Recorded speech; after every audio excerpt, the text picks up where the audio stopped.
que eso depende a donde ella quiera ir. Nosotros sabemos perfectamente a dónde queremos ir. Por ello estamos aquí. Un gusto saludarlos y conocerlos. Sin más preámbulo, voy a presentar, para abrir el concurso de evaluación, el discurso muestra de este certamen. Sergio Bustamante, solo en ciencia ficción. Solo en ciencia ficción, Sergio Bustamante.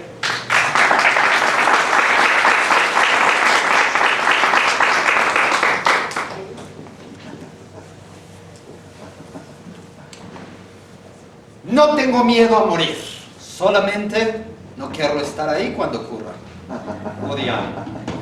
Soy el profesor Genovevo de la Briaga y el día de hoy me han pedido que venga a saludar primero que nada Toastmaster de la noche, miembros de la cámara, amigos todos. Soy un experto en la ciencia ficción, escritor de la misma y en todo lo que son historias que solamente pueden ocurrir en ciencia ficción, simplemente historias imposibles. Para darles una historia muy inspiradora sobre un niño que vivió en un mundo alternativo, en una dimensión alternativa que no nos corresponde a nosotros, en un lugar que se llamaba Fantástico. Este lugar a él le traería grandes retos. Él, por ejemplo, en la edad de 6 años, llegó por primera vez a salir en la televisión, el sueño de muchos niños, pero él, a diferencia de muchos, salió y los locutores al final dijeron: padece de sus facultades mentales. Con todo y este reto, él a fin de cuentas llegaría a ser el gobernador del estado de Fantástico y después el presidente del mismo. Fueron varios traumas los que se dice que finalmente lo llevaron a superar esos problemas. Por ejemplo, se dice que tenía una enfermedad que para nosotros en nuestro universo se conoce como TDA, trastorno del déficit de atención.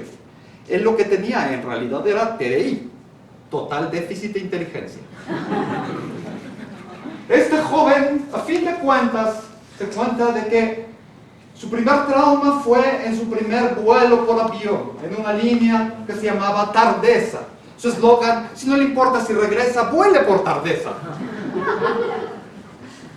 La primera vez que subió al avión, él quedó impactado porque lo primero que llegó a escuchar fue por las bocinas un aviso que decía: para tranquilidad de todos los pasajeros, les recordamos que este avión es equipado con una computadora de vuelo y de seguridad que nunca falla, que nunca falla, que nunca falla, que nunca falla.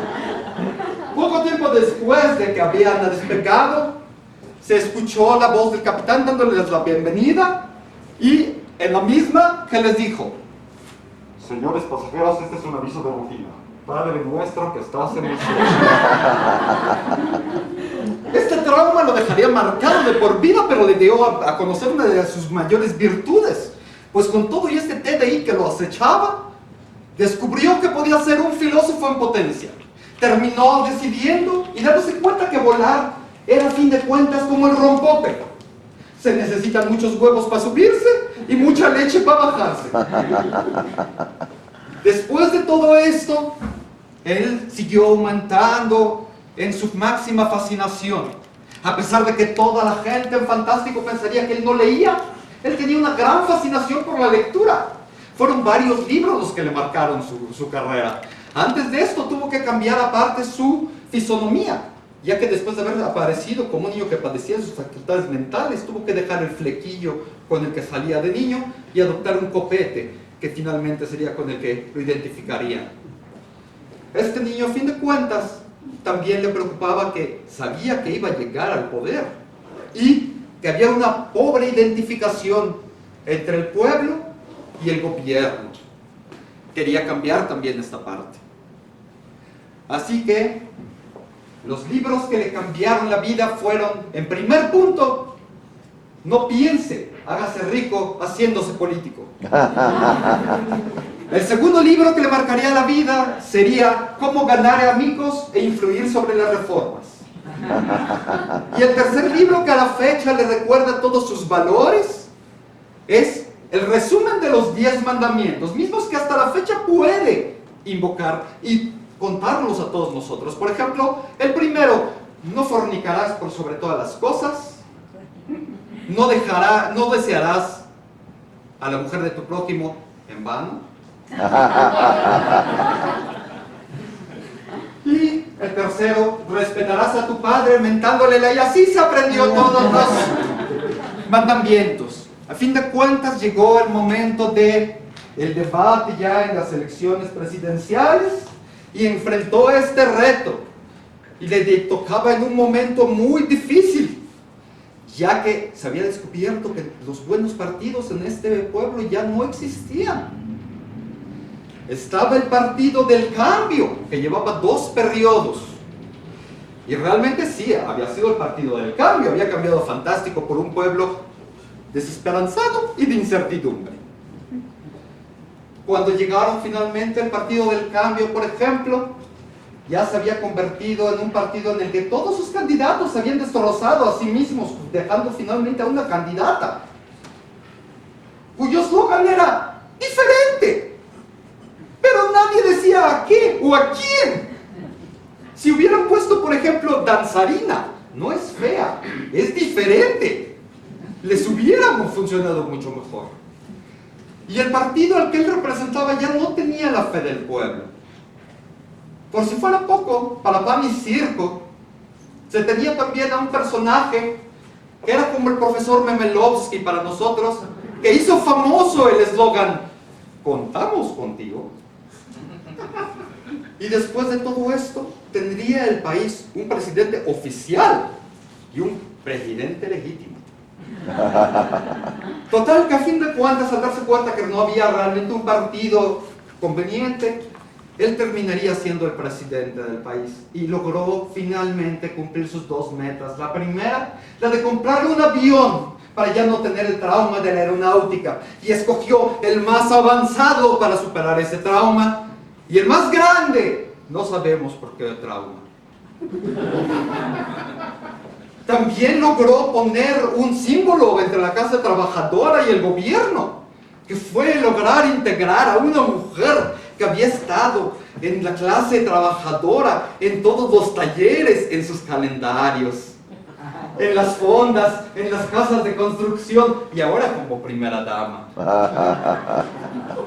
A fin de cuentas, estas metas serían algunas de las que lograría llegar, pero a fin de cuentas también sería la caída de Fantástico. Estas son solamente cosas que pasan en ciencia ficción, no las que vemos en la realidad. Fue finalmente el pueblo el que logró desintegrar a Fantástico, porque decían que un presidente que difícilmente podía sumar, mucho menos dividir al pueblo. Nos quedamos, por ejemplo, sabiendo que esta historia, que fue de un lugar lejano, estando aquí, todos queremos mejorar y criticar, pero cuando nos damos cuenta que somos nosotros los que tenemos que iniciar por ser gentiles con el vecino, no queremos estar ahí cuando esto es necesario. Y esa frase es de nosotros, no de Woody Allen.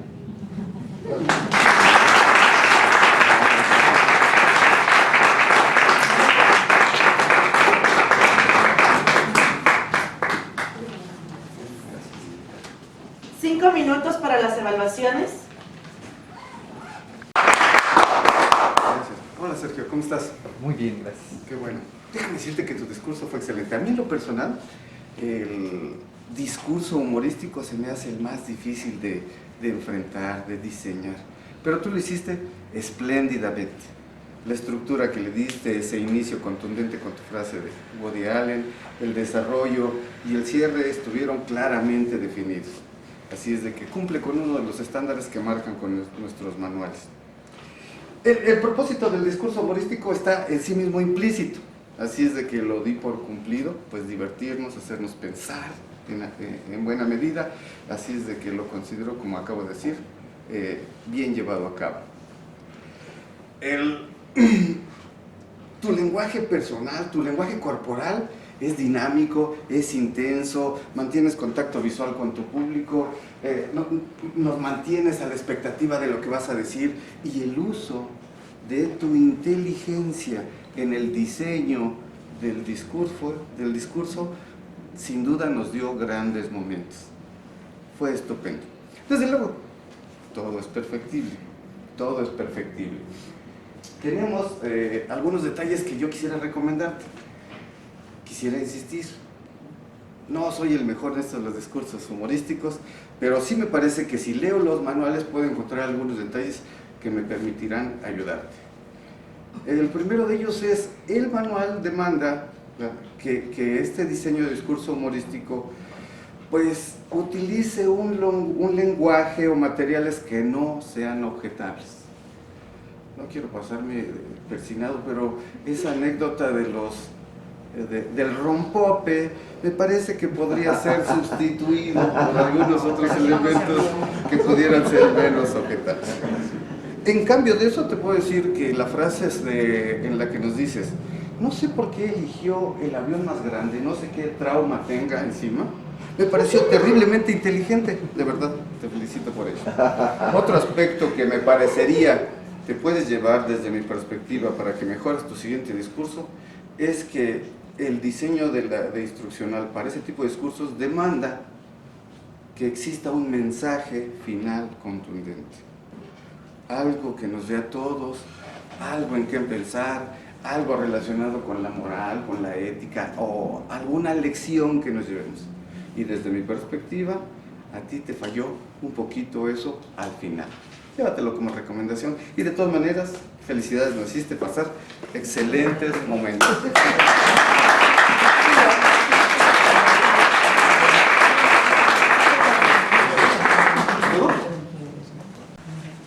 Sergio, buenos días. Buenos días.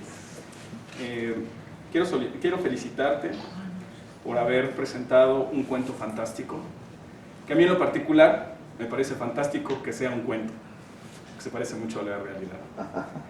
Es creativo, es imaginativo, en una palabra me pareció excelente tu presentación. Considero que utilizaste, el haber hecho la utilización del lenguaje extranjero, como si fueras un narrador que ve las cosas desde fuera, le provee una creatividad mayor al cuento per se. Utilizaste un lenguaje coloquial, lo cual hace más fácil el entendimiento del cuento y la trama. Consideré que todas y cada una de las partes que recorriste en el cuento estuvieron bien hiladas, llevaron una congruencia, y eso hizo que el cuento finalmente tuviera éxito. La utilización de las inflexiones y de la riqueza tonal, aplicaste la técnica de diversidad vocal, lo cual es muy bueno, incluso te apoyaste con un cono de papel de rollo. Fue humorístico, totalmente, aunque apegado a la realidad,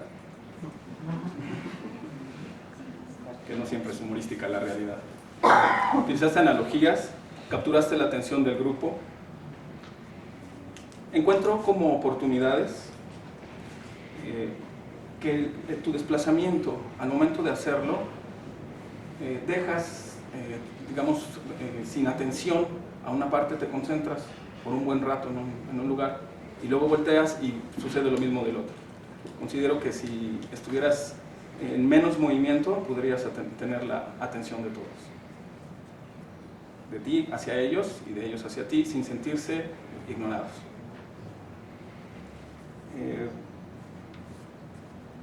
Considero que puedes mejorar la calidad de tu pronunciación. Sé que estás bajo la presión del tiempo, al igual que yo. Sé que estás también frente a un público que desconoces. No es lo mismo estar en tu club que estar frente a personas que desconoces. Sin embargo, pienso que podrías acortar ciertas partes de tu cuento para que no te atropelles y tus palabras fluyan. Considero también que hay una parte de tu discurso en que podrías utilizarla de una manera creativa para sacarle más provecho. Yo considero que estas son las recomendaciones más álgidas. En lo general, tu cuento es excelente. Te felicito.